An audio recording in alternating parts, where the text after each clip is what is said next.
Good morning. Welcome to panel 1, titled Forced Migration, How Religious Causes and Eases Displacement.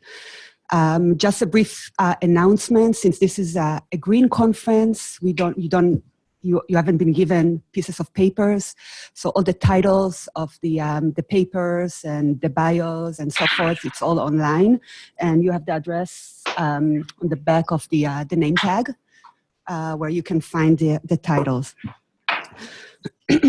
So my name is Atalia Omer. I'm an associate professor of religion, conflict, and peace studies at the Kroc Institute for International Peace Studies and the Keough School of Global Affairs here at the University of Notre Dame.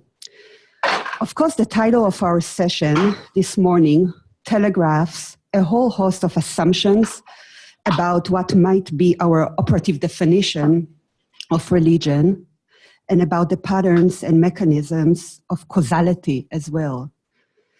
So yes, let's just agree that the title amounts to an oversimplification that in this context merely demands that we reflect carefully on the complicity of religions broadly construed in violence and their participation in various forms of alleviating human suffering. This oversimplification is so that we could facilitate a robust discussion, imagining what might it mean to engage religion globally with a focus on the latter, alleviation of suffering, but with and through a direct confrontation with the former, violence in all its forms, including within the very anatomies and structures of religious texts and institutions. This panel commences with an increased urgency as we continue to witness in real time the progression of the caravan from Central America, as well as the exclusionary nationalist rhetoric that the images generated in the United States, rhetoric threaded with facts defying Orientalist undertones, suggesting terrorism potentially at the gate, and depicting, as Masha Gessen wrote, the people walking through Mexico right now as an army or a hurricane, and sidestepping the right by international law to seek asylum.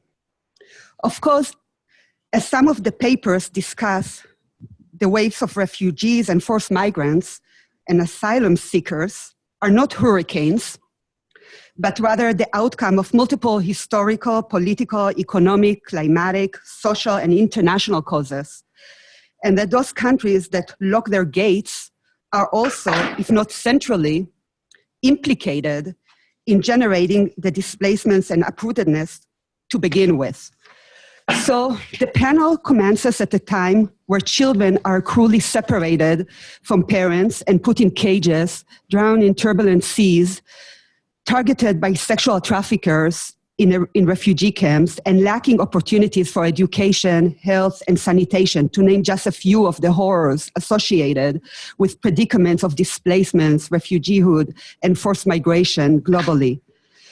One of the issues the panelists deal with orbit around the questions of the causes of such predicaments, and how do religious actors and theologies and religious imaginations participate in displacements and replacement, facilitating change and hospitality on the one hand, and enforcing and constructing subjective boundaries of belonging or non-belonging on the other. So we have here 3 expert voices who come to the questions at hand with distinctly different lenses, which can only enrich and deepen our capacity to analyze and imagine avenues for nuancing what is meant by the global engagement with religion, or engaging global religion, as it pertains to the realities and urgencies of forced migration. The first speaker is Dr. Erin Wilson, who is an associate professor of politics and religion in the Center for Religion, Conflict, and Globalization at the University of Groningen. Did I pronounce it? Okay. In the Netherlands. She was the founding director of the center, that the name of which I just mentioned. Her research intersects scholarship in religious studies and international relations with a focus on questions of global justice, human rights, forced migration, development, gender, and climate change. She has written and or co-edited numerous books that offer tremendous resources for thinking about the questions of secularity and religiosity as they play out in modern discourses. Next, Dr. Alicia Turner is an associate professor of humanities and religious studies at York University in Toronto and a research fellow at the Robert H. Eno program in Buddhist studies. Her work focuses on the intersections of religion, colonialism, secularism, and nationalism, with a focus on Buddhism in Burma. She is the author of Saving Buddhism, the Impermanence of Religion in Colonial Burma. The third speaker is Bill Canny, who brings with him more than 25 years of service to the Catholic Church and to refugees and migrants through his previous positions at Catholic Relief Services, CRS, and the International Catholic Migration Commission.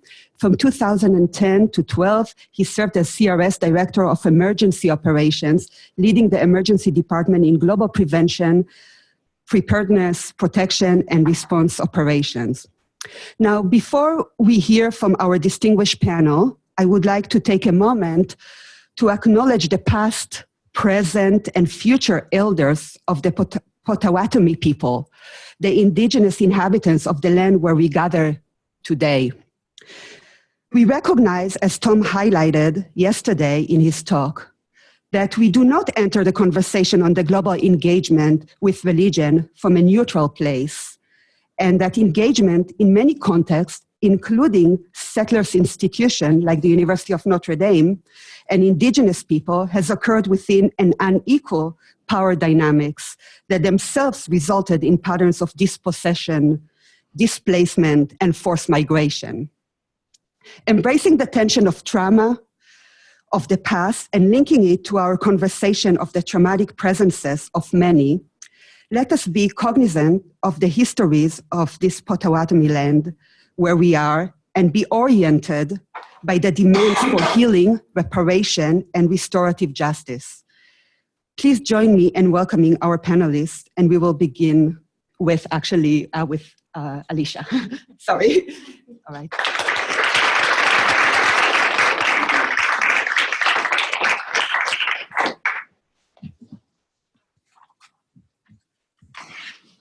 All right.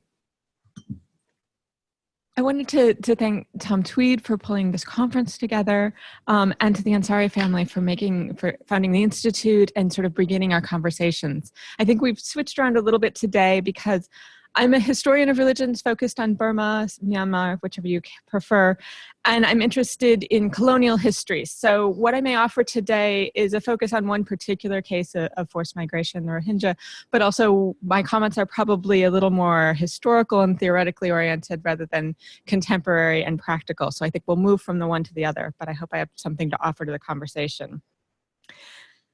In the coordinated so-called clearance operations that started on August 25th of 2017, the Burmese military drove approximately 725,000 Rohingya from their homes in northern Rakhine State in Burma across the border into Bangladesh.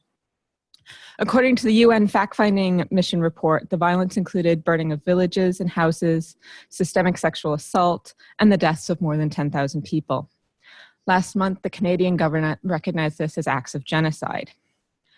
However, as the UN report recognizes, the violence began decades before these military campaigns of last August.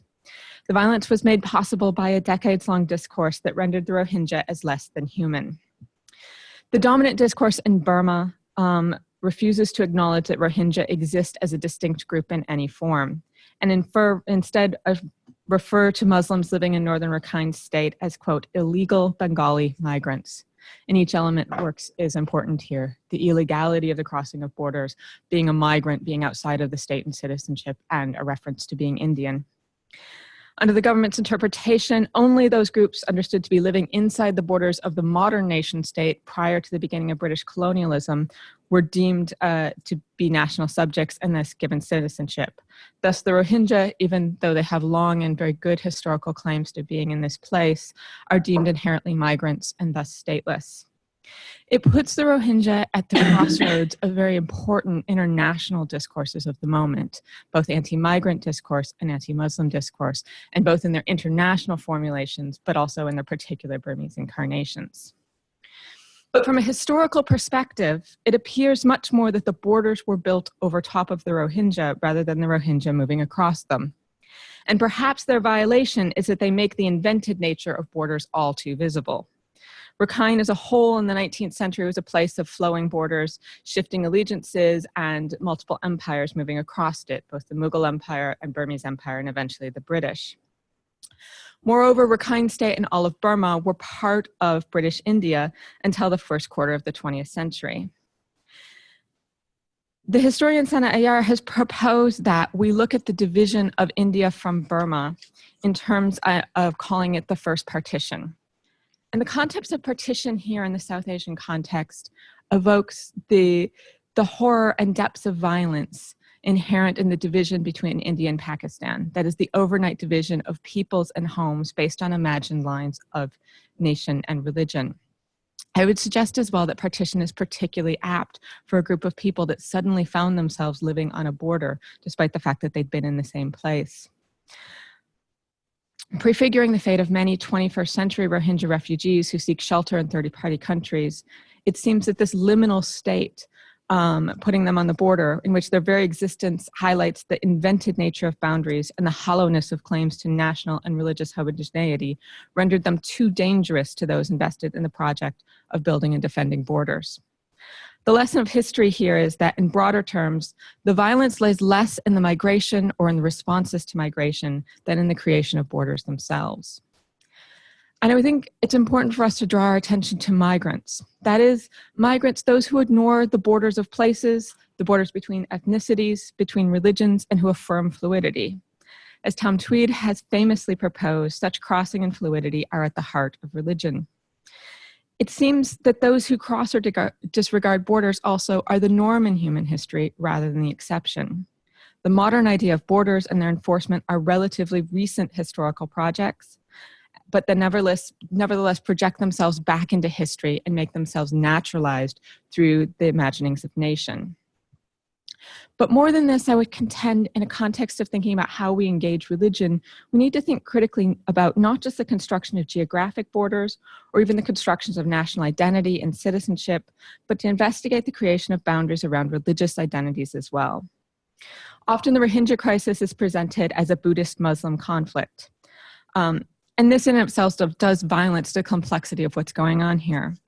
But as Elizabeth Shakeman Hurd has argued, it also presupposes hard and fast religious identities, that ones that trump any other modes of belonging to which Rohingya or Burmese might have.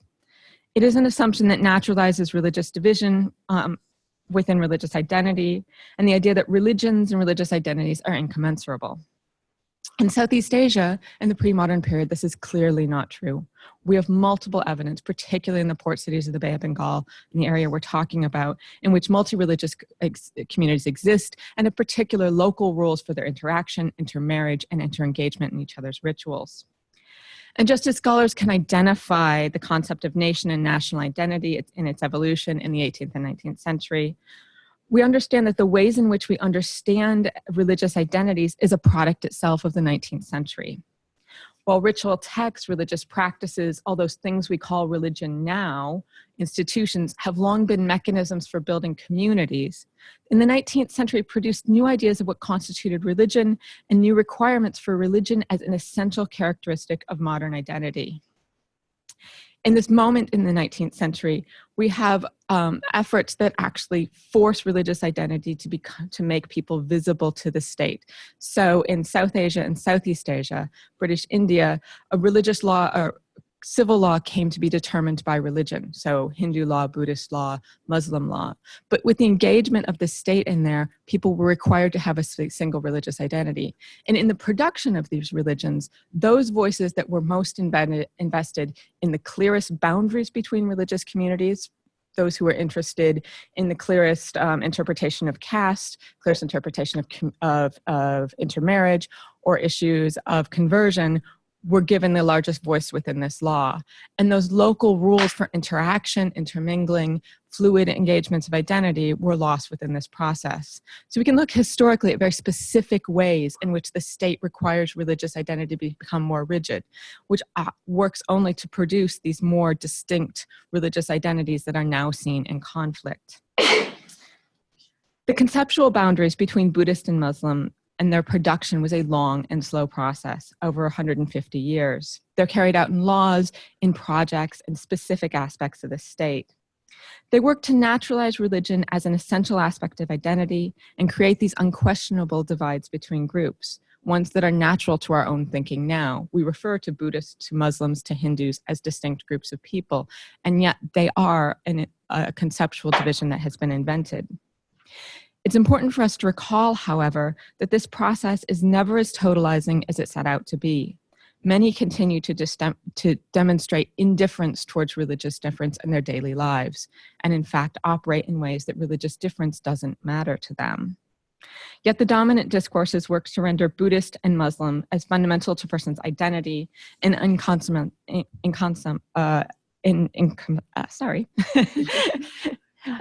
not working with the other. It's the work. Sorry. It's an early morning.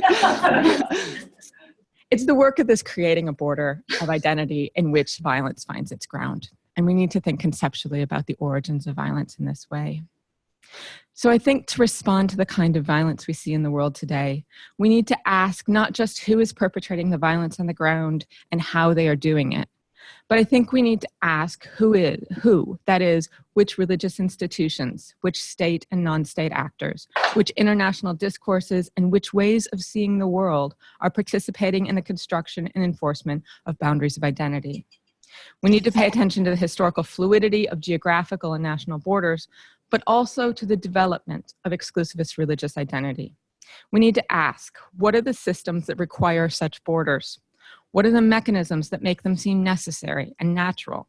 Where and how are we blinded to the humanity of border crossers?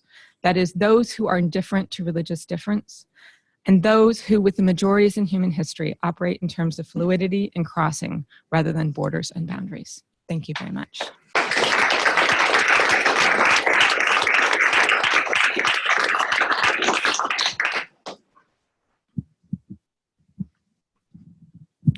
Good morning, everyone. Before I start, and perhaps appropriately being at a Catholic university, I have a confession to make. I used my invitation to this workshop, and thank you very much, Tom and Scott, for the opportunity to be here. I used the opportunity of writing this essay as a chance to workshop my own sense of frustration and despair at the state of migration politics around the world. So you may get a sense of that from my remarks. And also as a part of that, I guess I'm trying to give myself some hope. So it may sound a little bit more idealistic and positive than perhaps it should be, I don't know. I'm also only focusing on religious actors who are interested in engaging and for the benefit of people who've been displaced. So I'm not at the moment I'm not in this piece looking at religious actors who obstruct the rights of migrants. I'm trying to mobilize or create some imagination around what religious actors who want to contribute to this process can do. I think the world is at a critical juncture regarding how we respond to people on the move. Two contradictory trends contribute to apparent intractability. On the one hand, more people than at any other time in recorded history are presently displaced. On the other hand, there is a growing trend towards harsh, exclusionary, deterrence-driven policies and attitudes whose primary aim is not only to keep displaced people out, but to dissuade them from moving in the first place. In some contexts, notably my own home country of Australia, this approach has been cemented as the only possible policy response. Often justified as saving lives by deterring people from undertaking dangerous journeys, this compassionate bordering, as Adrian Little and Nick Vaughan-Williams have termed it, is little more than a paltry fig leaf for the real message of these policies, which, as Professor William Maley says, is go and die somewhere else. We desperately need alternatives. We need alternative policy responses to the immediate, medium and long-term challenges of mass displacement, and alternative narratives about the phenomenon of forced migration and its relationship with the status quo of state-centric politics. Religious actors have a crucial role to play in opening up those alternatives, in partnership with other people and organisations committed to upholding the value and dignity of all people everywhere, regardless of their migration and citizenship status, and building on what Alicia has just said, regardless of their religious identity. Religious actors have tremendous, unique resources and avenues for influence at their disposal that I think they don't always realise they have. And they can utilise this as part of a broader movement to develop alternatives. I'm not suggesting that other actors don't have these kinds of resources or influence, simply that there's a different. And right now, we need to deploy all the resources we have to change the conversation and the political reality of forced migration. A quick note about this term, religious actors. Obviously, this is a fluid term, just like the idea of religion, and impossible to define.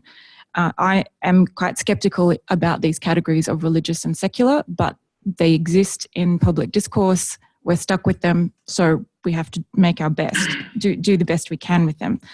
When I use this term, I'm talking mostly about organisations, actors, individuals, institutions, and communities that self-identify as quote-unquote religious, and that draw on particular historical and transcendental traditions, narratives, texts, rituals, and practices that are widely accepted as quote-unquote religious within broader public discourse.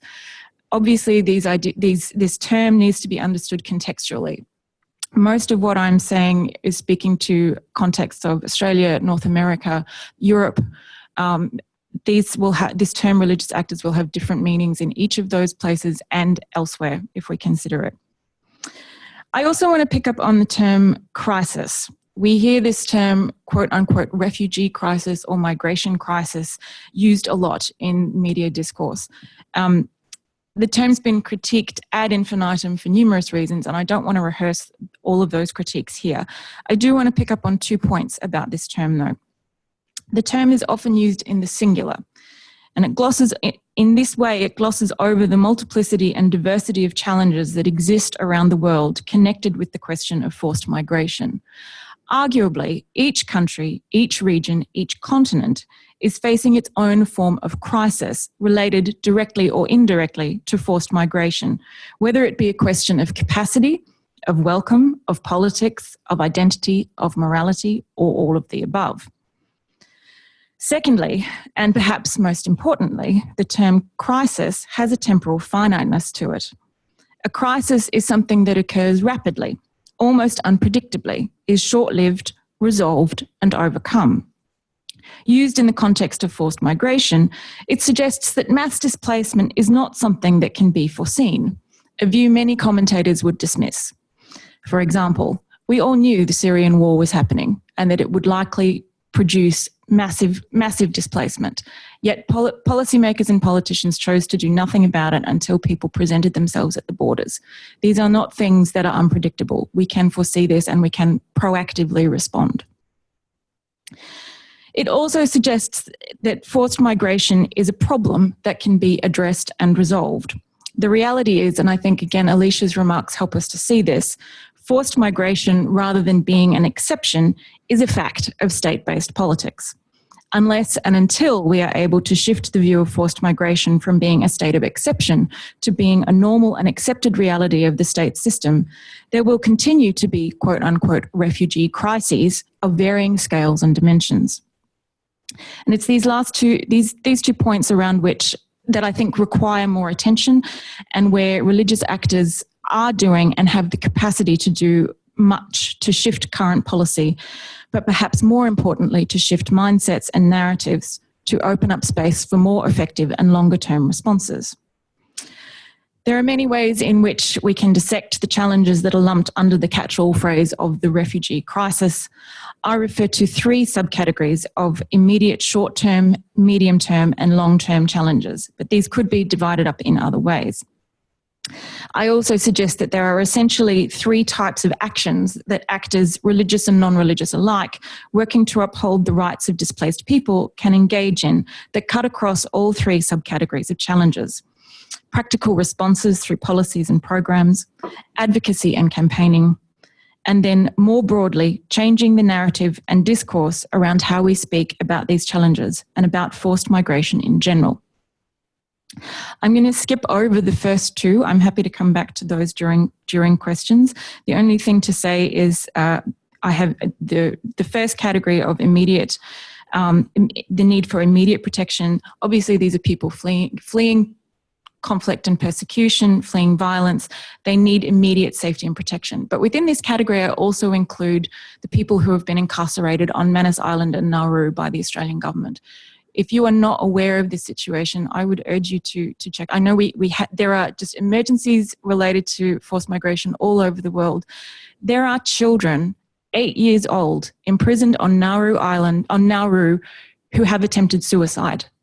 They are so traumatized by being imprisoned on this place for 5 years that they have literally lost the will to live.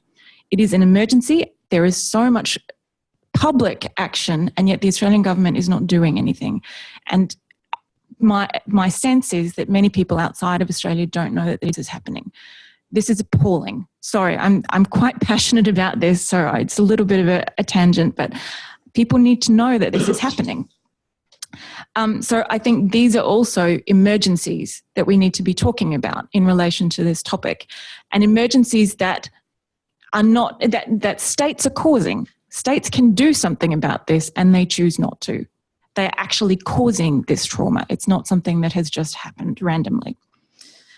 The second category is the more intermediate challenges, people who end up displaced in camps for years on end, who end up having to kind of make a sort of permanent life for themselves in a temporary context, and different, as well as the challenges of resettlement and what this means for people as they transition into a new way of life. I have in the essay, I talk about some different examples from different locations. Again, I'm happy to talk about these during the discussion if people would like. What I really want to focus on is the third thing, because the third issue that I raised, which is seeing forced migration as the norm rather than the exception, because I think this is the most urgent and also the most difficult of the challenges that we face. To effectively address the needs of displaced people, the narrative around forced migration must shift so that it is no longer viewed as an aberration that engenders moral panic, but as a reality of shared global political life. I think religious actors are well placed to contribute to changing this narrative for a number of reasons. Almost all major religious traditions have stories of migration within them, whether it be individuals or entire people groups that have had to move at one time or another. These stories can be utilised to reshape collective imagination on the issue of forced migration, altering it from being a temporary emergency that requires solving to being an everyday reality. Thinking about forced migration in this way will encourage the development of systems, institutions, and processes that are always established and ready to be deployed in response to specific forced migration emergencies. A second, and perhaps more immediately and practically, through their global networks, religious actors are potentially able to access information about possible hotspots and incidents of forced migration before they occur. They can use these networks to provide information to governments and NGOs so that responses to forced migration can be proactive rather than reactive, and we can potentially avoid the mass numbers of forcibly displaced people that we are presently seeing. Thirdly, and finally, however, religious actors can play a powerful role in providing inspiration and encouragement for people who have been displaced, as well as for people who work with and for them, their rights and their protection. And I don't think we should underestimate the need to be encouraged. It's a dark time for the politics of migration, for politics in general. And it's very easy for people experiencing displacement and those who support them to be overwhelmed by the seeming impasse of the current moment. And this is what I was trying to work through when I was writing this. Religious actors and communities have powerful resources in their sacred scriptures to tell stories of hope and encouragement. More than that, however, religious traditions have the capacity to teach us how to live with paradox and tension, how to celebrate the small victories of seeing one family resettled, while at the same time acknowledging the vast numbers that still need to find safety, how to feast as well as to fast, how to mourn and to celebrate, how to hope in the midst of despair. Being able to live with these tensions, to celebrate small victories whilst acknowledging the work still to be done, is crucial, I would say, to maintain the energy to continue. Thank you.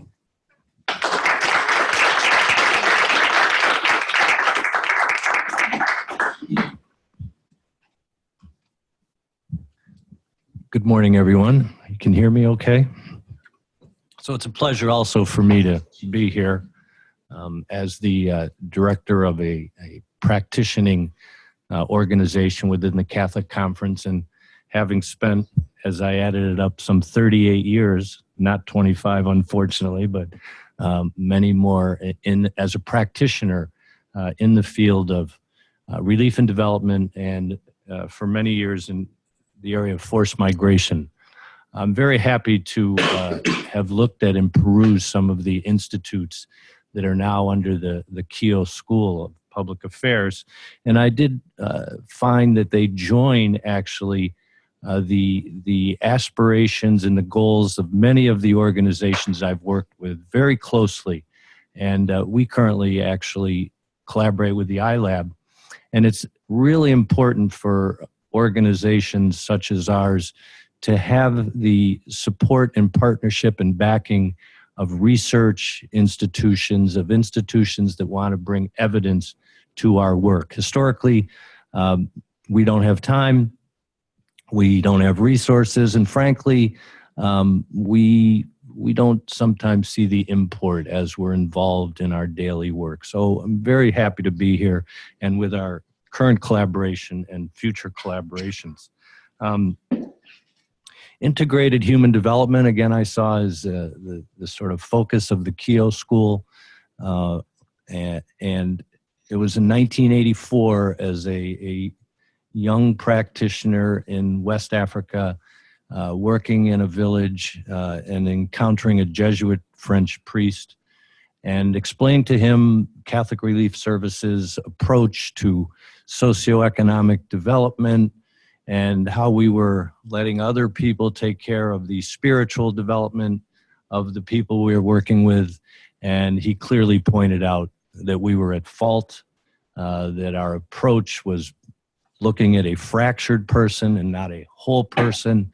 And he kindly spent a number of hours with me explaining integrated human development in 1984. We subsequently at Catholic Relief Services, that became some 15 years later the focus, or the driving focus, along with Catholic social teaching of our work. It's as I see, a focus of this school. A dicastery in the Vatican has been created, integrated human development. So I think we're evolving positively as to how we approach change in the world. I've been, again, been able to live out my vocation with a religious-based organization or organizations. I've been able to collaborate with the vast Caritas network around the world, all of the migration offices that bishops' conferences have, Jesuit refugee services, et cetera. And then, of course, the UN and the other varied organizations, both faith-based and secular. And what I can say is that having this institute, I think, is important for we as Catholic practitioners. We tend, and our church, we tend, from my experience, either here in the US or in other countries, to get insular, to be focused on our own institutions, to be focused on how we go about doing things, particularly in this country where we're a faith of size such that we don't collaborate enough, either in Washington on advocacy or in other parts of the country. So I'm very pleased that we have an institute, a Catholic institute, that's going to pull together various faiths as we work on issues such as forced migration. So as I looked at the person increasingly in my practice in various countries, and I've lived in some 5 countries, I began to see not just programs, not just managing programs, but fortunately the persons that we're working with, such as the refugee, young refugee in Djibouti whose life was shattered by the Ogaden War and was now in a in-hospital environment and country, and who was suffering immeasurably as their life was broken. Women struggling with the illness of their infants as they were born into, again, a harsh environment, often without food. How was she, both economically and spiritually and emotionally, going to help that child survive? A maternal child health program I worked on. Dalit farmers in India who second-class citizens who were forced to work on land that was, again, poor soil, and helping them, prevent them from moving actually to other areas with small conservation techniques. And then, I'll mention the HIV victim in Haiti, who, a young fellow that I was able to encounter and talk to about his experience, literally, in his words, died, had been moved to a morgue, and then through HIV and AIDS programs, and this was a participation in the PEPFAR program, actually came back to life, and how grateful he was and spiritually renewed, he talked about, of having a second chance at life. So see, these are some of the people, and fortunately, as I mentioned, this good father was able to open my eyes to looking at the person in a more holistic manner. I'll turn a little bit now to some of the current work, and refugee resettlement's been mentioned.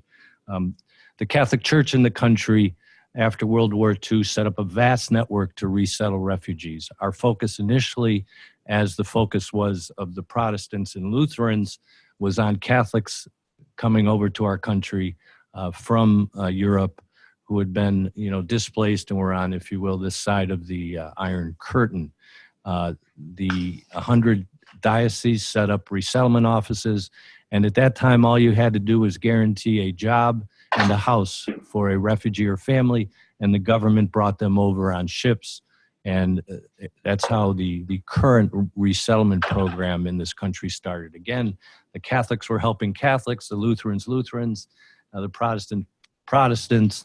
We've evolved, of course, since then to a more open system for all of us, but that's how we got started. At the same time, the church created this International Catholic Migration Commission focused on forced migration, a very interesting organization, a collective of bishops' conferences who voluntarily joined together, and this is very unique in our church, voluntarily joined together to collaborate on forced migration, giving us the opportunity as people are forced to move, to communicate with one another, to provide both pastoral and socioeconomic and other care to populations as they move across these sometimes unfortunate borders, as mentioned. So I've been able to collaborate with both of those organizations, and today find myself here in the U.S. the last few years working in the U.S. Catholic Bishops' Conference on resettlement, anti-trafficking,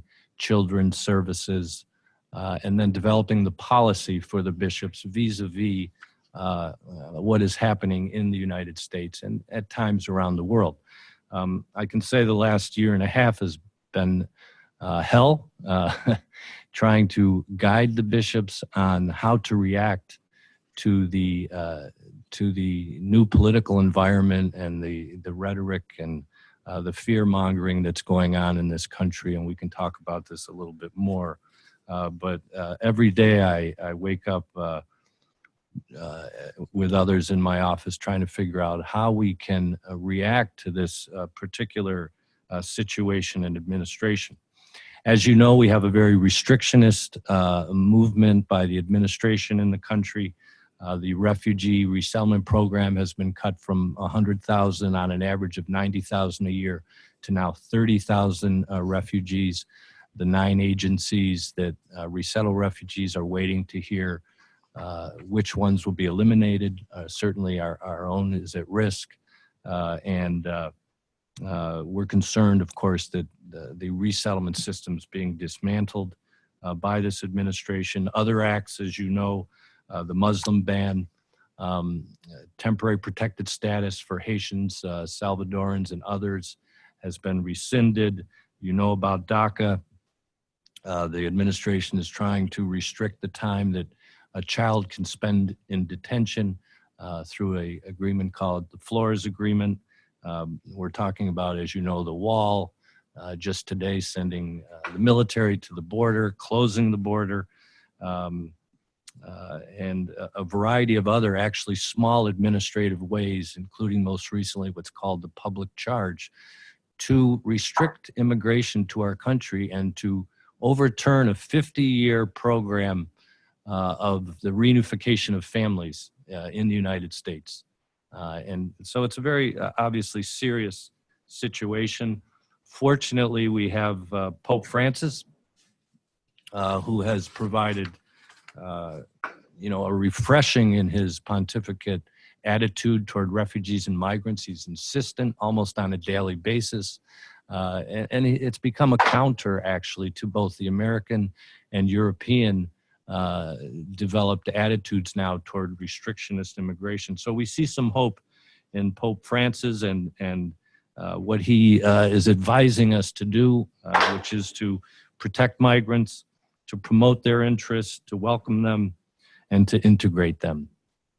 And so we're starting to see a bit of a struggle, obviously, and we can talk more about it,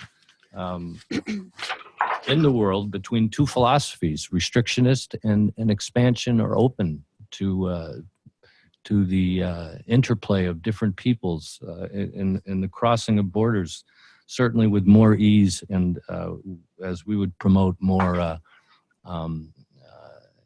more capacities to welcome people. Now, our own bishops have, and I'll finish with this, with two things. We have developed a certain, some principles about migration, and this was done with the Mexican bishops some years ago. And what we say, our bishops say, is one, people have the right to stay where they are. So we as countries themselves must provide basic needs for people, and we as neighbors of countries should assist them in doing that. So people have the right to stay, but they also have the right to move when the conditions don't allow them to live in a humane way. When you can't get your child into a school of any consequence, if you can't drink good water, you can't feed your family, you have the right to move. Nation states have responsibilities when people come to their borders. You have to treat them humanely. You have to apply, certain standards and international laws in order to give people the right to seek asylum and to explain their credible fears for being at their borders. So nation states certainly have responsibilities. And then finally, and this is where the rub is, the bishops say sovereign states have the right to control their borders. That we have the right as nation states to decide who can come into our countries. So that's the rub, the right to control your borders and the responsibility to be humane and welcoming as part of global humanity. So we struggle with that every day as we develop policy for the bishops. Finally, I'll mention that our office was involved in the reunification of families in July and August. You know about the zero tolerance policy.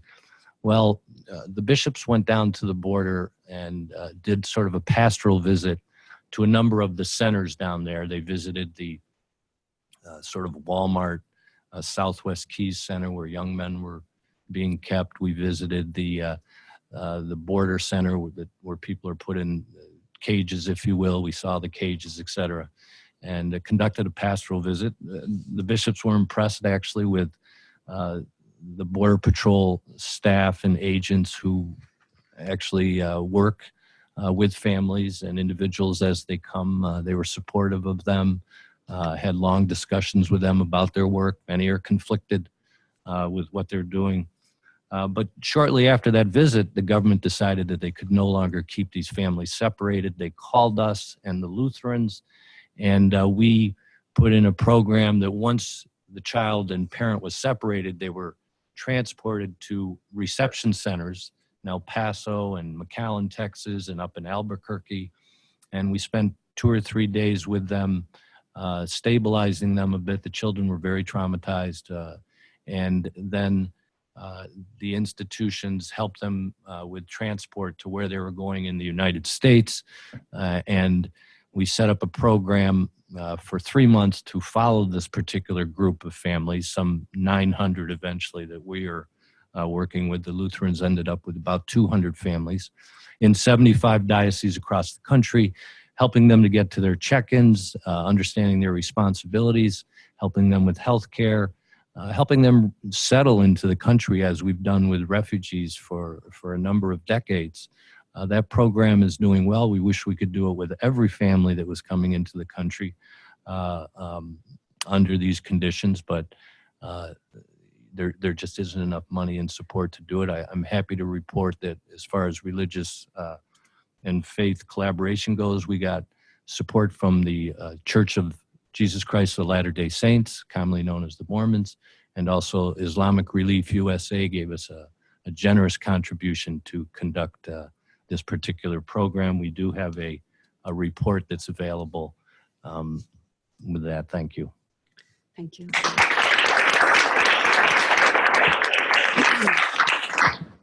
Okay, my task now is to respond to the excellent papers as a way of revisiting some of their main points, synthesizing their contributions, and opening up some suggested avenues for discussion. The papers, as we saw, engage with boundaries and religion's relevance to them and to the people on the borders, outside the borders, and constructing the borders and the boundaries. As a general outline, Alicia's paper underscores the construction of religion as a modern boundary entangled with the story of modern nationalism. Erin's paper asks us how to think of religious actors' capacity to transcend boundaries. And Bill wants us to think of the Catholic response and legacy in redressing forced migration as an antidote, a binary to ugly exclusionary policies. Let me dwell on a few details in each paper before moving to a broader discussion. Alicia's account conveys the history of the modern construction of religion itself as a boundary, demarcating nations, and that demarcating them in very specific ways, always selective and revealing of the intersections of racial and religious categories of classification of human geographies within the spheres of colonial control and domination. Alicia stresses the need to recover the fluidity of border crossing as a way to tell a story about the violence of borders and its embeddedness in modernity or coloniality, denoting that colonialism is simply the dark side of and constitutive of modernity. She illuminates the tension between religio-cultural and national boundary construction and geopolitical border crossing. But what would this mean in terms of globally engaging with religion constructively? It requires that we will both problematize how precisely we imagine the global. Is it a system of nation states? How does religion and or appeals to culture define the boundaries to be distinguished from borders of such nation states?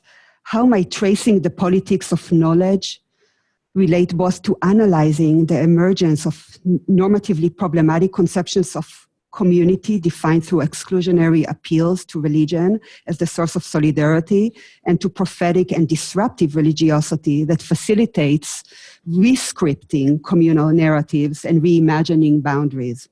Who might do such reimaginings? Are boundaries inevitable? What conditions need to be in place for cultivating border thinking and doing?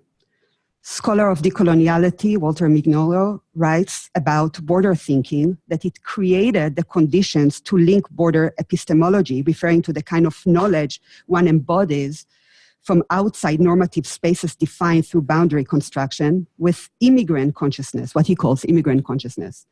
And that dwelling and thinking in the borders means living local histories and confronting global designs.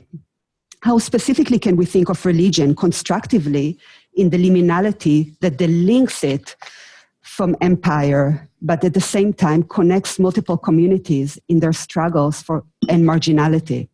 This is what, just as an example, Algerian French activist Houria Boutelja does conceptually in her recent book, Whites, Jews, and Us Toward the Politics of Revolutionary Love, where she unsettles the North-South global divisions or demarcation by illuminating the potentialities of the Bandung of the North, referring to the famous Bandung of the South, the gathering of Asian and African leaders in the Indonesian city of Bandung in Indonesia.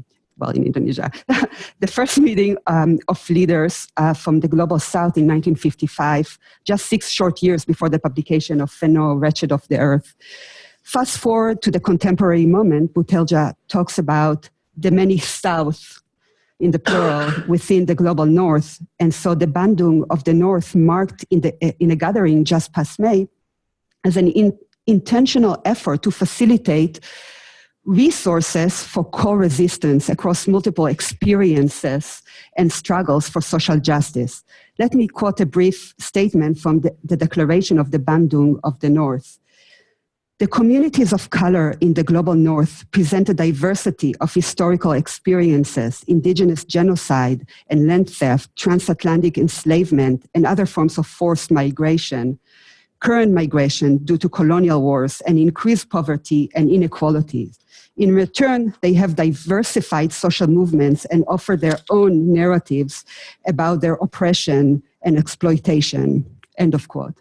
The Bandung of the North seeks to imagine a political alliance between decolonial movements and experiences, a constructive work born of boundary crossing and boundary thinking and sensing.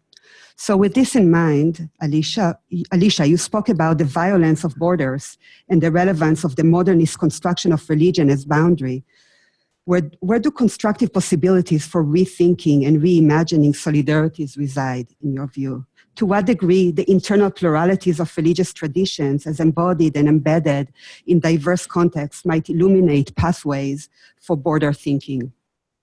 One key point to underscore together with Boutelja is that the South is also in the North, or the East is in the West. And thus, what might it mean to disrupt these topographical, geographical categories, to assume immigrant consciousness in imagining constructively engaging religion globally with respect to the realities of forced migration? Erin's argument shifts us from the dark side of modernity to the related cruelty of so-called compassionate bordering and the need to think of the unique ways in which religious actors, a complex and contested category of actors, could participate in changing the narratives about forced migration and facilitating alternatives to the mode in which it is interpreted. She illuminated for us the fact that forced displacement is not a crisis, but rather highly consistent with the norm and logic of nation states and our global condition.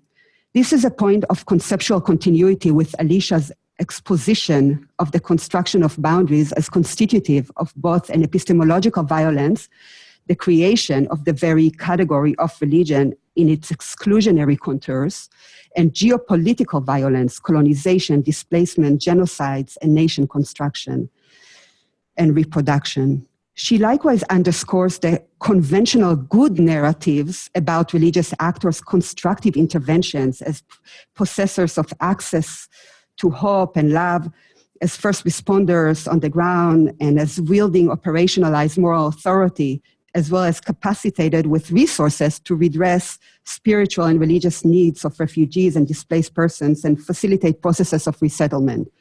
On this point, Erin turns from the violence of boundaries to the experience of what she calls, really profoundly, I think, the transcendence of boundaries as performed by the resettlement program she profiles. She writes, and I quote, "They transcend boundaries of public and private, us and them, by creating a new kind of community. As such, they offer models for alternative approaches to resettlement. Rather than simply requesting that newly arrived individuals and families adapt, the community as a whole adapts and changes together and supports one another in the process," end of quote. At the same time, Erin stresses how the public imagination in the West about refugees and migrants is embedded within Orientalist and anti-Muslim discourses that reflects the interlinking of domestic, national, and international politics as it always did since the early days of colonialism dating back to 1492. Just as a reminder, the arrivals of Europeans to America happened concurrently with the Inquisition and its innovative, for the time, language of blood purification. My questions to Erin revolve around her final point about global social movements' secular bias and the need to imagine broad solidarities inclusive of religiosity, a point Judith Butler likewise made in her examination of the operation of sexual politics in exclusionary boundary construction in Euro-Atlantic and Anglo-Saxon terrains of social movement activism. How might we reconcile, and then on a relevant note, how might we reconcile appeals to religious actors operationalize ethical force and traction as contributing to changing the narrative around forced migration and the task of pluralizing religious traditions, illuminating marginalized voices within traditions and their capacity to reimagine religiosity from the margins and the grassroots, connecting intersectionality with other experiences of marginality. Here I refer, among other marginalities, to feminist theological interpretations of tradition. How might we overcome the neoliberal forces that push us to think of religion in NGOized terms, which often privilege more conventional and conservative and at times reified accounts of tradition? The description of the religious actor seems to present this actor as a he or generic. We generate this pondering an invitation to us, Erin, to revisit your argument through a more gendered lens and ask whether the conclusions remain the same or different, and if so, why and how. Relatedly, I want to raise a broader question about the prophetic facets of religious complex causality in the world. For the most part, the scholarship and practice of religion and peace building or conflict transformation have highlighted individual actors with charismatic individual actors whose embeddedness within their traditions led them to speak truth to power, disrupt apparent norms and legal conventions from racist structures. It appears to me that the post-secular turn to religion, marked by a proliferation of intergovernmental, governmental, and transnational foci on religion, instrumentalizing the religious actor, thrives on and reshapes religiosity by focusing more on its capacity to maintain and authorize boundaries, play within the boundaries and the discourses, rather than its prophetic disruptive capacities. Further, the focus on good and constructive religion, of course, unfolds in a context also defined by containment of bad religion through the countering violent extremism or preventing violent extremism lens. So I would like to invite you to reflect explicitly about the constructive sides and practices you highlighted in relation to the broader discourses of neoliberalism and securitizing religion. Finally, Bill's account describes the historical roots and context of the cultivation of a network of an infrastructure for refugee and immigrants resettlement dating back to World War II, and integrally related to the genesis story of organizations such as Catholic Relief Services. He stresses the assault against such networks and infrastructures represented by what he calls restrictionist policies of Donald Trump's administration, but also globally. He further contrasts Pope Francis' welcoming commitment to the stranger and emphasis on a moral obligation to the refugees with this restrictionist approach. So two interrelated questions that immediately emerge for me are as follows and echo the analytic lines drawn by Erin. What does one perform by employing the concept of restrictionist to describe governments such as Trump's America and its cruelty against families, children, and people escaping calamities, or Orban's government, to specify only two examples? One, me, may wonder why not be more explicit and direct instead of sanitizing the explicitly racist, bigoted, and white Christian nationalist ideological flags, referring to the horrors that unfold and anticipating the intergenerational and long-term ramifications for the children in particular, those who almost drown at sea or are caged or in prison or and separated from their parents as the outcome of a policy, seems to me to be both revealing and true, of course, but also myopic, by referring only through the language of policies. It is myopic with respect to the many ways in which it calls us to grapple with the dark and ugly legacies of religion as well. How nice it is to contrast Pope Francis and the great work of Catholic organizations such as CRS and charities with the cruelty of a Donald Trump. But how might we reconcile the fact that Trump and other leaders associated with cruel restrictionist policies are authorized and sanctioned by religious leaders, including Catholic, and also by many other self-identified religious people who are mostly also white, which brings to the fore the intersection of race and religion in construction of national boundaries. So here, Alicia's broader conceptual analysis of religion and modernity and boundary construction comes to the fore. Indeed, the so-called Muslim ban requires that we will ask desanitized questions, not only about how waves of refugees globally relate to US and European or Australian geopolitics, including invasions, neoliberal exploitations, and political meddling. As Erin stresses, the so-called crisis did not just happen ex nihilo. Where does accountability to complicity enter the analysis and the practice of engaging as a religious organization in constructive acts of rescue and resettlement? This is not only about the good religious actor against the bad policy, but rather a plea that calls for interrogation of the legacy of religion and empire and nationalist violence, including rhetorical violence. Further, my earlier point about the multiple religious silences and or active support of Trump generates further general questions about what might it mean to engage with religion globally. Throughout the Anglo-Saxon and Euro-Atlantic context, Christian religiosity, or the employment of Christianity as cultural heritage, is entangled with racism and with patterns of racialized and securitizing religion. In particular, Muslims are racialized and securitized at the same time that other Muslims are bombed, displaced, and turned into refugees. So once again, I want to ask, what does it mean to engage constructively with religion globally in a global context deeply rooted in coloniality and defined by the complementary and interrelated discourses of neoliberalism that also involves neoliberalizing religion and Orientalism, focused through PVE framing or of containment of bad religion. So here are some further meta questions that emerge from this reflection on Bill's account, and which I seek to bring back to the task of the Ansari Institute to engage globally with religion. How to grapple with the violence of religion internally through patterns of heteropatriarchal cis-normativity, for instance, and externally through its employment to authorize colonialism, exclusionary national discourses, sexual politics, civilizational discourses. We're bringing the good news of Christianity in the early days of colonization, then changed into efforts to convert to civilization, development, and globalism. Is it as easy as contrasting the good message of Francis versus the cruel policy of a Trump?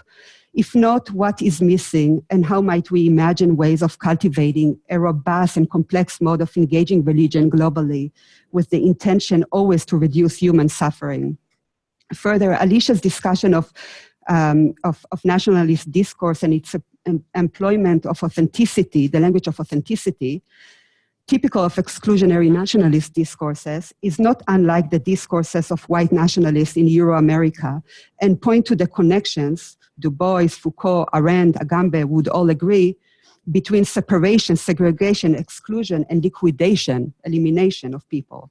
Du Bois made this connection when he visited the remainders of the Warsaw Ghetto in the aftermath of World War II. This is where he understood the terrifying link between Jim Crow, America, and the Nazi regime.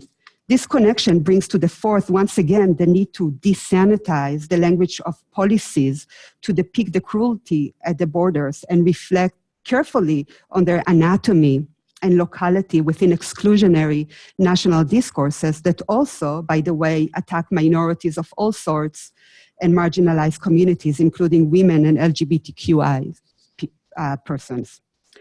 So as an Israeli Jew, I carry with me a story of a family that was mostly liquidated in Europe. However, I grew up in a country that, as the great Jewish philosopher and my hero, Hannah Arendt, identified already in the 1940s, was enabled only through the forced displacement of another people, the indigenous Palestinians. I therefore understand the discussion of forced migration as intricately connected to the questions of modernity and the construction of national boundaries and its reliance on selective appeals to religion and culture for their demarcation and reproduction. These are processes of racial, ethnic, religious, and national segregation, exclusion, and rely upon what Agamben would call biological continuum that could lead to elimination, and as Judith Butler understands it, thrives on viewing certain people as ungrievable. These dynamics, compounded with the increased urgencies and conflict-generating predicaments resulting in global warming, climate change, and neoliberal policies, demand that our effort to think globally about engagement with religion will also involve a robust analysis of religion's complicity with violence of multiple forms. So with that, I now welcome reactions and responses from the panelists, and then we'll open it up.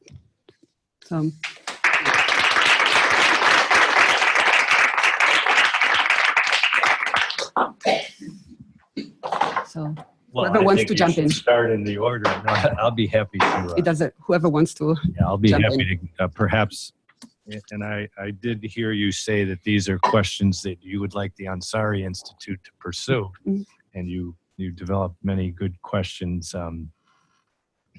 But I think juxtaposing Pope Francis vis-a-vis President Trump and some of the other leaders who are espousing restrictionist policies as perhaps too simplistic and unrealistic and not taking into account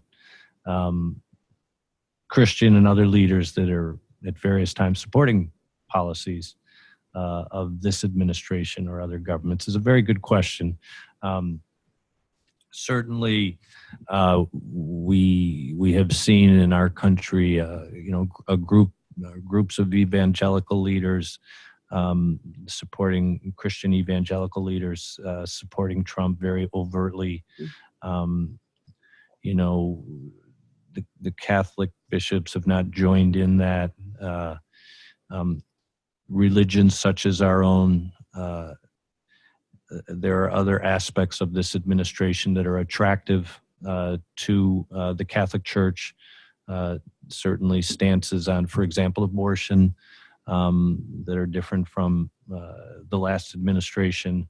Those are things that in our building are what we would, I would say things that offices in the building and the conference would agree with. So there's a tension certainly within our own church and probably others for reconciling an administration such as this one with the different policies that they're developing. So it's very difficult. We also, even in our sector, understand that we have to find ways it was very difficult early on to work with the administration.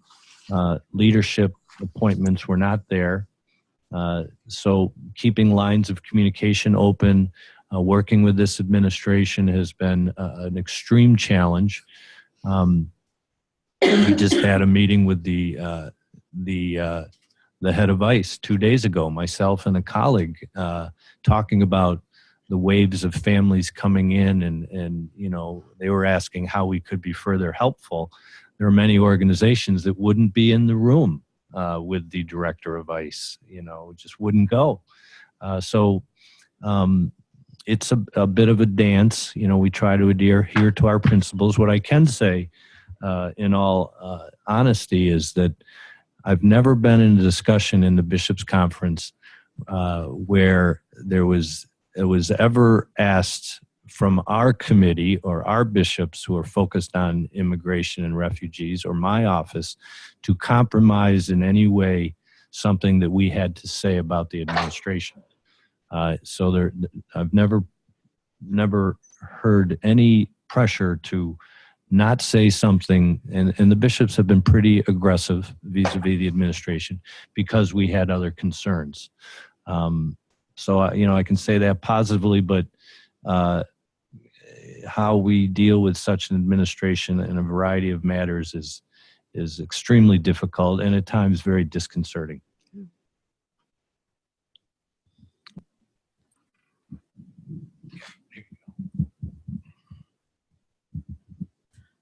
I want to thank you for that response, because I'm reeling. That was amazing. I think these are questions to keep provoking us and keep talking a lot.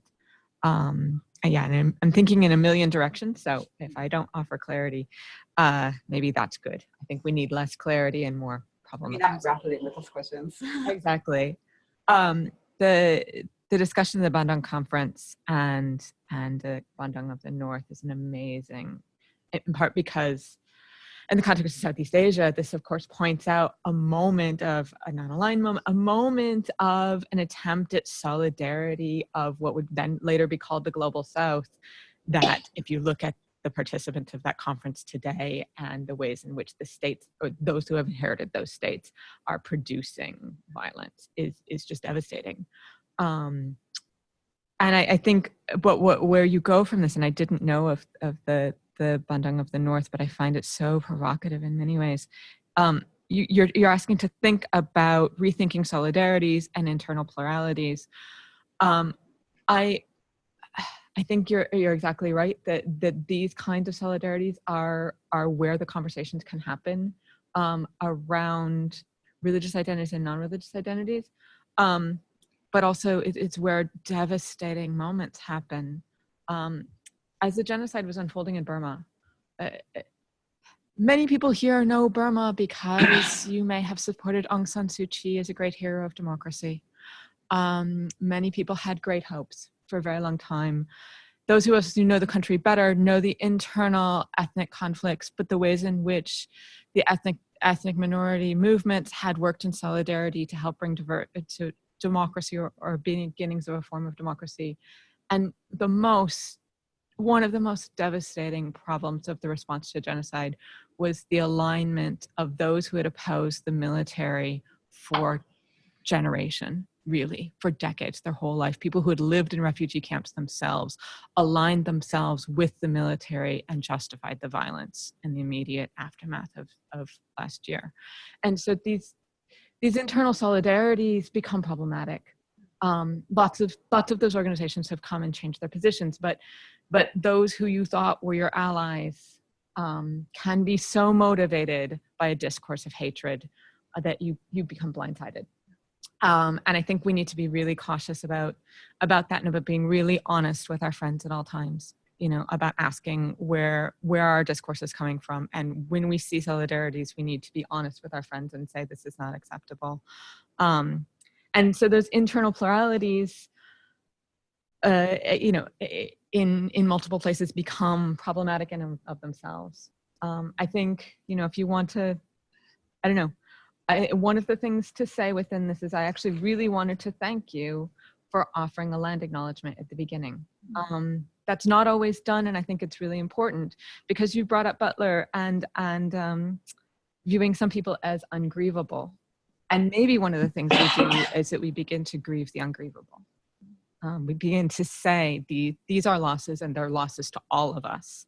And the only other thing I would put out in this is the question of religious actors and who chooses to present themselves as a religious actor at different moments. Often it's only those really focused on an exclusivist religious identity or the NGOization of religion, right? You belong to an NGO that is religious, and thus you're acting as a religious actor in this moment, that engage religion and call themselves a religious actor.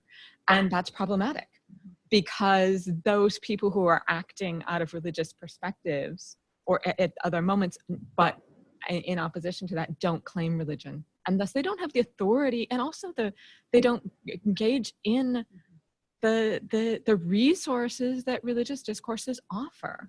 They're incredibly powerful discourses, incredibly useful, right? For doing things that are problematic here.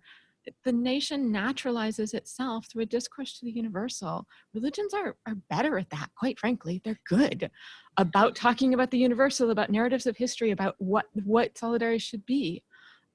Why is it that religious actors recognize the state and its sovereignty? You could have equal religious discourses that need not do that, that don't put that forward, right? I also think, one of the ways in which people become dehumanized, actually, as you were speaking earlier, as Erin was speaking earlier, she talked about, my notes have moved, the fact that the state causes the problems of migration, right? That these didn't just happen. But I also want to think about the ways in which our narratives, refer to violence as, oh, what can you do with it's always violence, it's always there. It becomes naturalized in this way. Or migrants become made to be monstrous. Religious discourses have huge opportunities for dealing with things like the monstrous and the naturalized, right? Why are those resources about addressing how do you think about the production of the monstrous? How do you think about the production of history and how it's always been not being engaged? Where are those moments in which those voices could be raised? And yeah, so there's a million things to think out of what you brought up. Yeah, I also wanted to echo Alicia's thanks. This fabulous response and some really great questions. And it's a real honor to have someone engage so deeply with your work. So thank you very much. I think many of the questions that you raised and directed at my paper, and I think this also connects a little bit with Alicia's response too. And I think also with some of the stuff that Bill was saying, I think you could respond by highlighting the structuring logic of secular ontologies in global politics and the ways in which secular ontologies condition different actors, states, and also those actors who identify as religious to respond in particular ways. And so I wanted to kind of start with you raised a question about the good religion, bad religion, and CVE and securitization. There was a really great piece published, I think it was quite a few years ago now, in the European Journal of International Relations that talked about, it was in 2011 I think, talked about the way in which secularism and the secularization of the state actually produced insecurity. And there's this idea that somehow with the advent of the modern nation state, it saves us from religious violence. We become peaceful. Religion disappears from the public sphere. But actually what happens is that secularism produces this construct, religion, that is deemed to be violent, it's deemed to be irrational, and we have to keep it out of the public sphere. But that produces this condition where we constantly have to be vigilant to keep religion out. Religion is always there posing a threat. And then this cuts across other divisions and becomes interlinked with the politics of migration by the orientalization of the migrant, the combination, particularly at the moment, of migrant/refugee equals Muslim equals terrorist. And so secularism is deeply embedded in the ways in which we think about migration and ways in which we think about security. But also I wanted to pick up on like religious actors themselves, and this relates to your question about the instrumentalization and the NGOization of religions and religious actors. Religious actors themselves occasionally reinforce this logic because, and you know, to an extent they have to, but I've worked with religious actors who have approached me about doing research for them so that they can present their added value to secular development programs. And so they're trying to fit within this broader secular narrative. And sometimes I think sometimes I think quote unquote religious actors just have to resist the urge to do that. And it's hard because how do you get your money if you don't fit within this discourse? How do you get a seat at the table if you don't fit within this discourse? Maybe sometimes you have to set up a new table, a different table. And I think too, don't underestimate the capacity of people who support what you're doing, whether they're religious or not, to get involved. One of the most inspiring things for me in the past few weeks has been the emergence of a movement in Australia. It's just called Kids Off Nauru. And everyone who is passionate about this issue is involved with it. There's a non-violent resistance movement that emerged a few years ago called Love Makes a Way, and that was explicitly religious. They drew on non-violent resistance strategies from Martin Luther King and the Civil Rights Movement, and they occupied ministerial offices. Now, this group is involved in this Kids Off Nauru movement as well, but this is not a religious movement. This is beyond religious or secular. It's bigger than that. And that, I think, is is also a big challenge for religious and secular actors. We get hung up on these divisions. And at the end of the day, how much do they actually matter when you're faced with kids who are not eating or drinking anymore because they don't want to live? So I think there are times when these divisions matter, and there are times when we just need to get above them. But I also, in your point about the neoliberal forces, I think neoliberalism, there's a connection between neoliberalism and secularism that needs to be further explored and more deeply unpacked.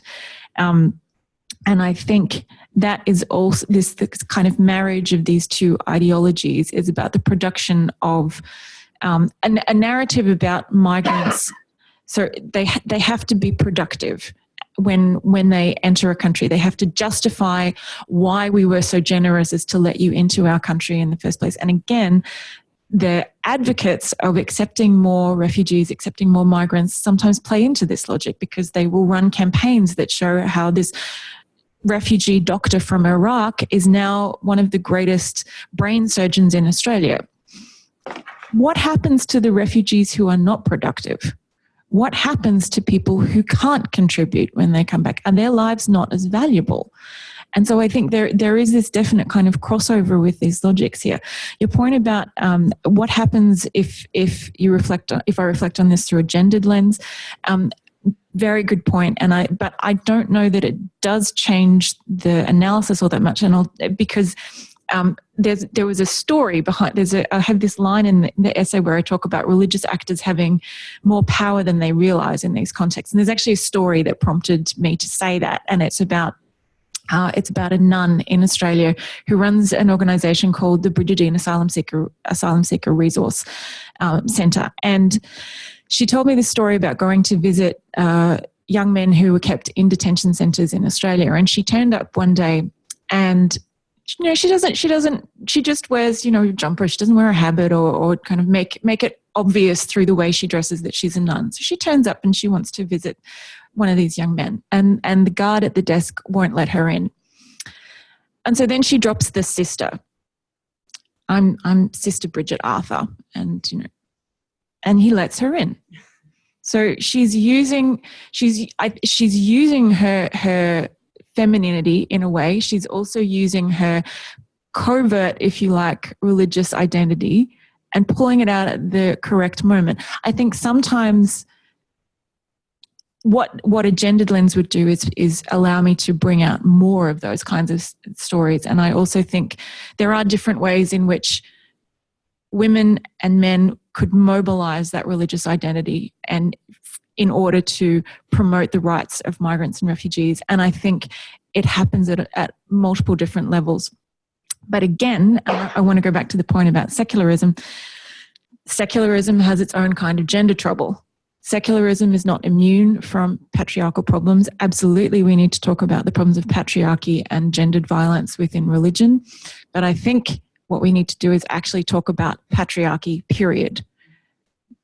Patriarchy is the problem, not religious patriarchy or secular patriarchy. And talking about it in those terms obscures the patriarchal logic. And I think this also contributes to constructions of male refugees as particularly threatening.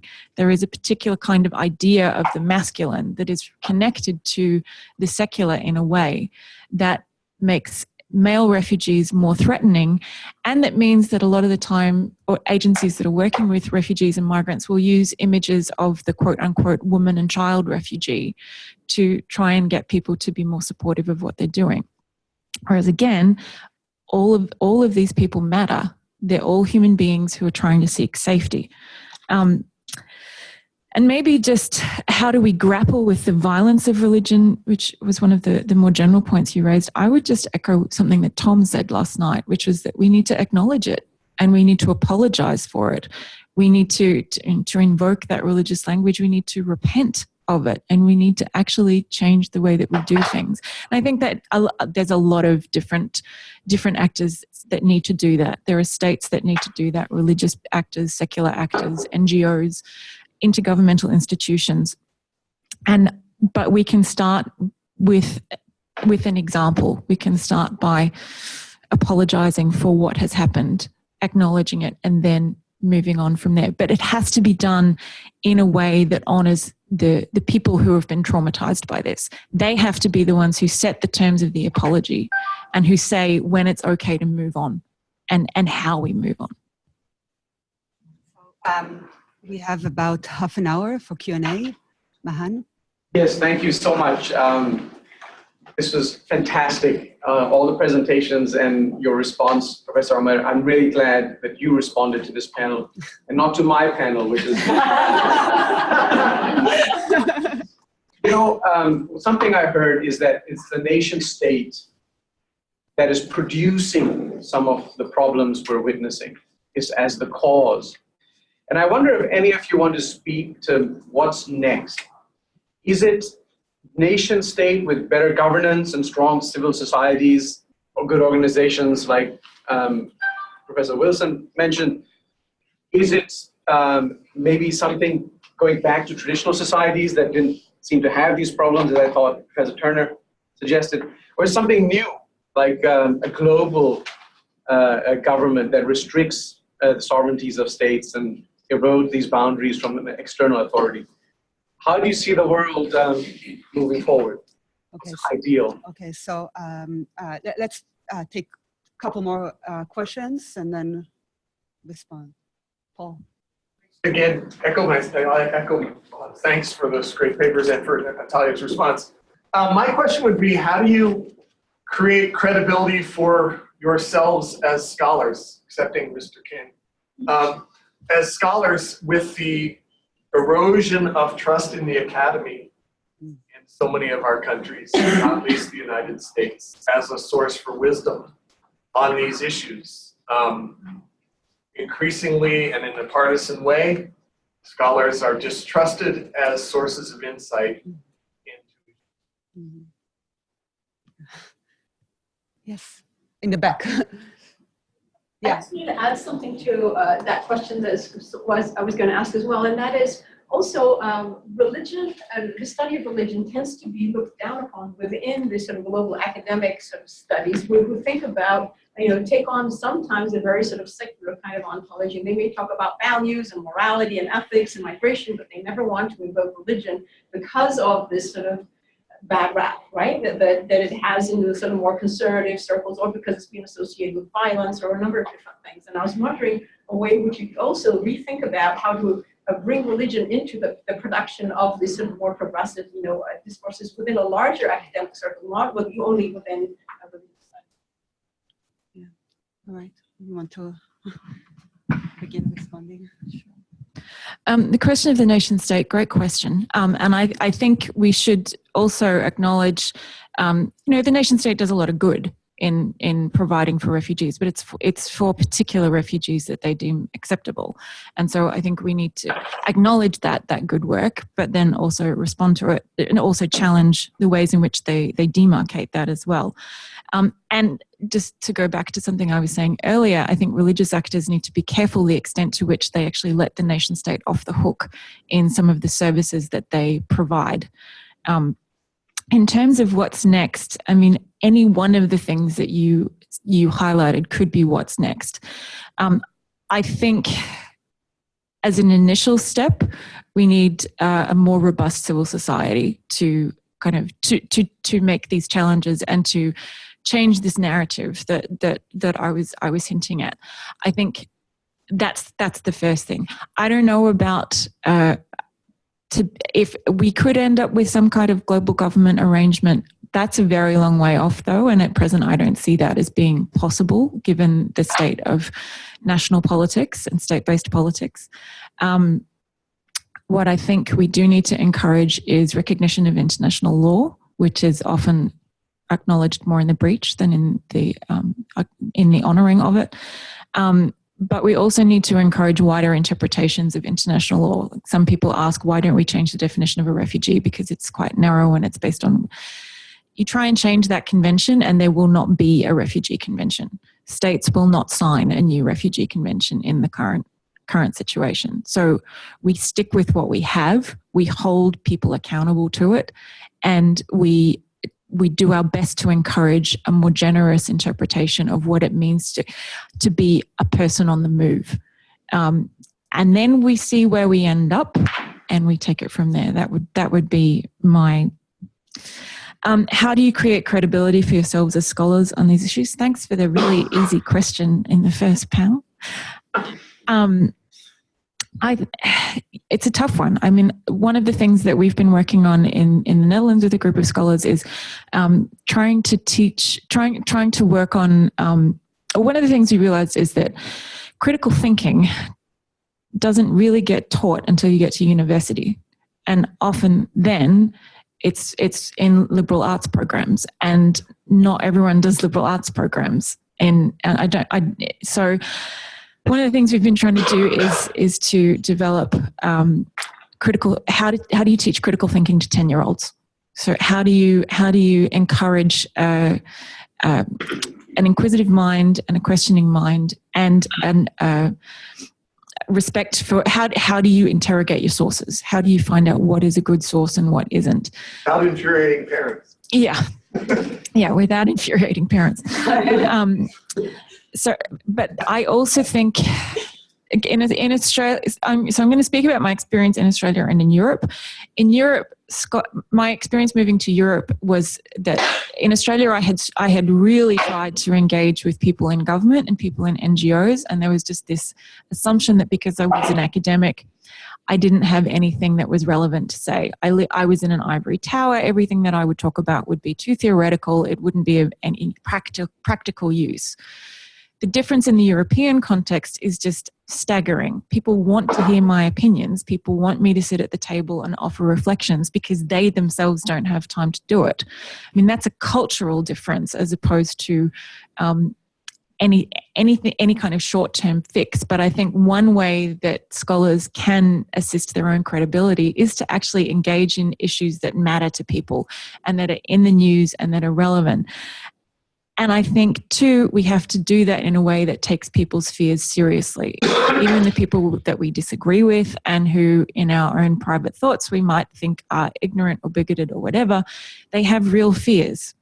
And we should engage with those and acknowledge them and take them seriously. Study of religion, how do we bring religion in? I think sometimes you just have to do it. Just talk about it.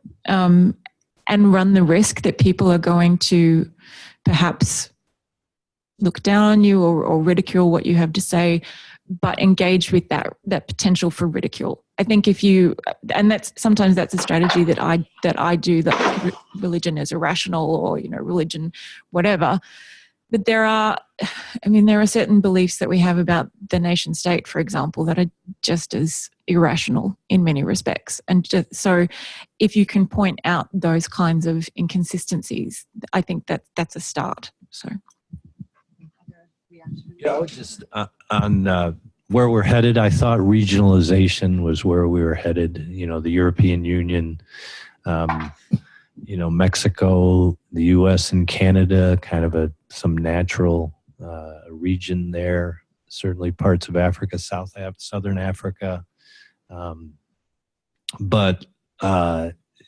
that's probably where we're going within some sort of United Nations context. That would be my hope. I think we need to regionalize a bit, and then perhaps then go more global. But we've got some hiccups currently. I mean, even the European Union and Brexit, was partially rooted in anti-immigrant sentiment and campaigns. So, and our own region here is being broken up by the same issue. Underlying a lot of much of this discussion is also, of course, the need to engage very deeply in analysis of capitalism and neoliberalism, as Erin suggested. Alicia, you want to? Just only to point out that you ask, where are we headed? But what you meant to ask is, where should we be headed? I'm not sure those are the same thing, right? I mean, in the sense that the answers to that has also had an assumption behind it, a narrative of progress. And I think the more we believe in that narrative and act, it also blinds us to things that are going on and prohibits certain kinds of change. So where we are headed is probably not where we should be headed. Okay, so I see Noshin, Jana, and in the back over there. Okay, Noshin. Yeah, so something about Alicia, right? Talking about the Rohingya genocide, and Atalia, you talking about Trump. I do not wish to erase the differences, but because we're talking about state sovereignty and violence, I was very struck, Atalia, by in your comments about your repeated use of cruelty. And I think it's amazing to me when we come to South Asia, for ethnographic reasons, we use the term ethnicity, and when we come to US and North America, we stick to racism. But there is very intensely some kind of resurgent racist nationalism, whether it's anti-immigrant, whether it's anti-Rohingya. The more I think of what's happening in Burma, the more I feel that nationalism and racism, and of course neoliberalism, are more of the categories, not to deny the emphasis of religious othering, but the cruelty which is done. There's something about unwanted citizens, and we find reasons to get rid of unwanted citizens. And I just wanted to throw it out there that I found it really fascinating. I'm looking at this panel, how religion causes and eases displacement, and I'm thinking actually what the panel has helped me think about is how neoliberalism and nationalism intersect with racism and cruelty. And maybe one way is to actually get our categories and language right, because it's very challenging, like you were saying, in a language of crisis and refugees and immigrants and Muslims, to lose track of the very common, and Atalia, your comments really, with very totalitarian, very genocidal. I mean, what's happening in the US is ethnic cleansing. And very militarized ethnic cleansing, same as in Burma. So I'm just wondering, thank you for the comments, because it helps us find another language to look at religion and conflict, right? This is an example of religion and conflict, at least with Rohingyas. That's the only way we hear about the conflict. Thank you. Jana. I mean, this panel has been wonderful, so thank you to each of you. Really, really helpful and stimulating. I'm interested in pressing a little bit more, hearing if there's any more commentary that you'd like to add on this question of how we ought to talk about sometimes during this panel has been posed as a binary of religion and secular because that is the way it is. And then the other times when that's been very much unpacked and problematized and demonstrated why we precisely must or ought not to do that. And I appreciated, Professor Wilson, in your response, the way you talked about, well, the problem is patriarchy. And we understand that patriarchy comes in secular forms and it comes in religious forms. We are be mindful of where the problems in those systems of violence lie. And I should say, I work at the intersection of theology and peace building. And so therefore I am participating in a theological tradition and I am training religious actors. I myself am probably a religious actor in many respects. And so I think in the training that we are doing of students, precisely because we're working to be mindful of this, we teach such courses as colonialism and sexuality. We talk about the construction of religion. We work on secularism, but not introducing it in first through contemporary literatures, but looking at, well, Augustine provided the first model of thinking about the secular. So beginning at that point in order to undermine defensiveness around questions of secularism. But because this is the work that we're trying to do, and we're trying to undermine the sense that when we identify violence within tradition, what one needs to do is to flee because somehow there's this neutral space where one can be guilt-free, right? Because that does seem to be the default notion. And I think, and so I would just be interested in revisiting this question of how helpful is it for us to use the language of there is this division of the religious and the secular, precisely because when we're working to undermine these assumptions that are so prevalent. So any further commentary on that front would be welcome. Great, and then there was a question in the back here. Yes, thank you. So first off, I wanted to engage Professor Turner with regard to you talked about, where are we versus where should we? And obviously the question becomes who defines the shoulds?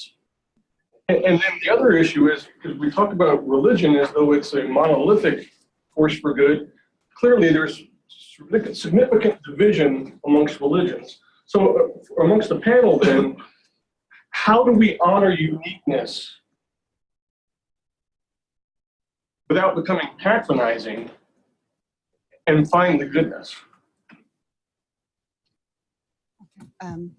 Well, I just want to briefly reflect on the questions or comments from Noshin and Jana by really just affirming the point about the importance of thinking in complex ways about those categories, religion, ethnicity, nationalism, and how they intersect, race, and how they relate to the questions of the ungrievable and unwanted, and really I found, as I mentioned in my response, very powerful the essays or the essays that Du Bois wrote after his visit to the Warsaw Ghetto, because he frames it using the language of beyond the color line.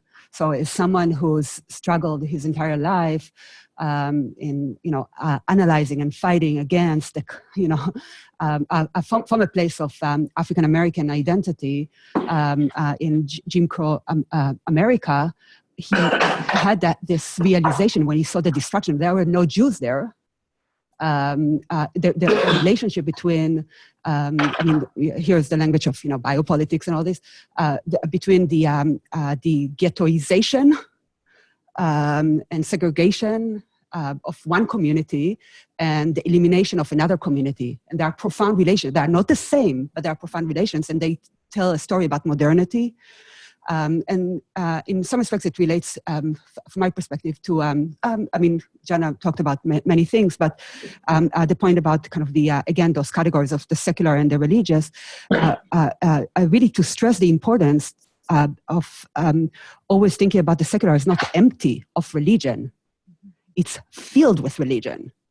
And the question that we always want to ask, especially within the context of nationalist discourse, is who defines it?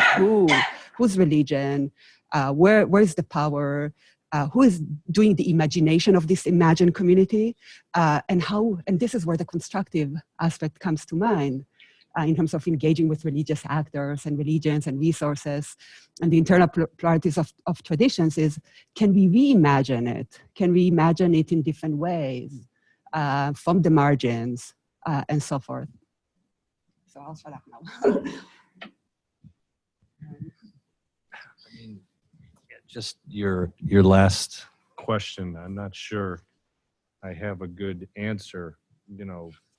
Nor do I. Yeah, but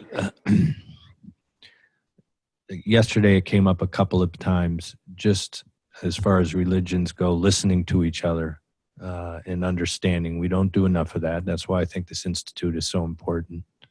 You know, it tends to happen, I think, at big levels, world levels, and then locally. And there's space for, you know, that local to become a little larger, regional or national.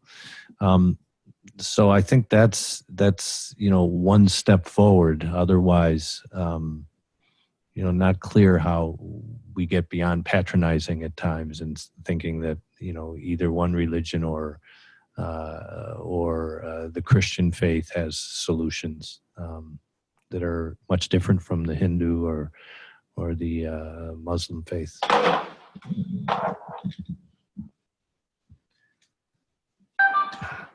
Just thinking in response to, I guess, a couple of questions at once, and the ways in which the claim of secular, right, not the deployment of the term secular or claiming to use secular is both a way of constructing the religious as the source of violence in many ways, right? I think in particular, well, certainly in particular in the violence against the Rohingya, international discourse has said, this is a religious conflict, and we will blame those religious actors as religious actors in this conflict and absolve ourselves of our own complicity in it by claiming ourselves as secular.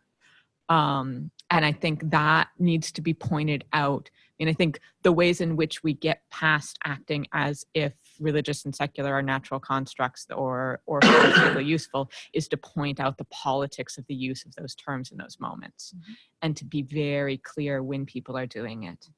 But I think it's difficult in those moments because there's a whole other discourse going on here in which people claiming the term religious is to be useful for other things.